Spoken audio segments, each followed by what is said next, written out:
In today's matchup, Marist, 1-1, will be hosting Cornell on Alumni Weekend. This is Cornell's first game of the season. Luke Stranad will be making his first career start at quarterback as Austin Day is out following a concussion in last week's win over Stetson. Day is currently in concussion protocol. Jumping ahead to midway through the first quarter on 4th and 20, Cornell was forced to punt following 3 offensive penalties, but on the punt, Marist was called for a roughing the kicker, which would come back to hurt the Red Foxes.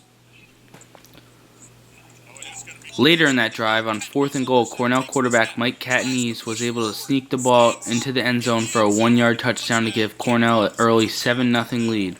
On the second play of the second quarter, Catanese was able to find an opening and break free for a 42-yard touchdown run. His second touchdown of the game gives Big Red a 14-0 lead following the PAT. On the very next drive, with Stranad in shotgun formation, he is able to connect with Joe Petro for a 51-yard completion to put Marist on the 3-yard line for a 1st and goal. This was Petro's first catch of the year. Following a no-huddle, Stranad hands the ball off to Hunter Cobb as he is able to find the end zone for his first career touchdown. Marist cuts Cornell's lead down to 7. After a 3-and-out by Cornell, Marist is in position to tie the game up as Stranad hooks up with Anthony Alavencia for a 28-yard completion. Alavencia is coming off a game in which he had 150 receiving yards and 2 touchdowns against Stetson to set up the 1st and goal on the 7-yard line. Darren Jordan is able to carry the ball down to the 1-yard line to give Marist the 2nd and goal. Mekhi Johnson then gives it a shot but gains nothing. 3rd and goal.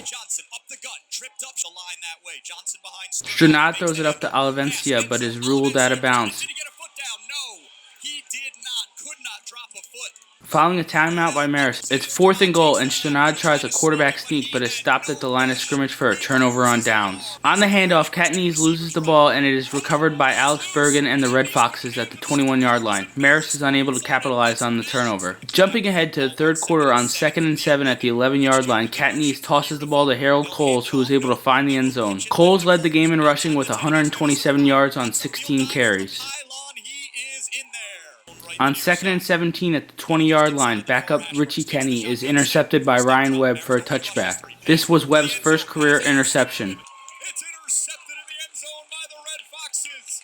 That's Ryan Webb making his first. After a quick 3-and-out following the interception, the Marist defense is able to cause another fumble as Kyle Fleetman is able to recover it and give his offense another opportunity to score.